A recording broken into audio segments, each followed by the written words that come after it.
গণভোটে যা গিয়েছে ব্যালটে, ওখানে তো জুলাই সনদে সম্পূর্ণটাই গিয়েছে। তো অক্ষরে অক্ষরে মানেন, তাহলে 10টা নোট অফ ডিসেন্ট বাদ দেন। 5 কোটি মানুষ ভোট দিয়ে আপনার নোট অফ ডিসেন্টকে কিন্তু খারিজ করে দিয়েছে, তা মানেন না। শুভঙ্করের ফাঁকি দিয়ে জনগণকে ভুল বুঝাচ্ছেন যে আমরা সব মানব। তা মানলে আপনি সংবিধান সংস্কার পরিষদে শপথ পড়েন, তার অধিবেশন ডাকতে বলুক প্রাইম মিনিস্টার, এবং এটি সংবিধান অন্তর্ভুক্ত হোক। এটার অর্থই হলো সব কিছু মানা।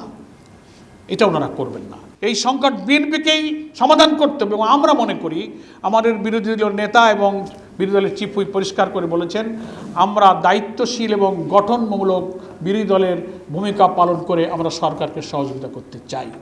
যে সংকট পার্লামেন্টে সমাধান করা সম্ভব, যে বিতর্ক এখানে নিষ্পত্তি করা সম্ভব, সেটাকে যদি ওনারা রাজপথে ঠেলে দিতে চান, তো আমাদের তো উই হ্যাভ নো ওয়ে, আমাদের তো আর কোনো পথ থাকবে না।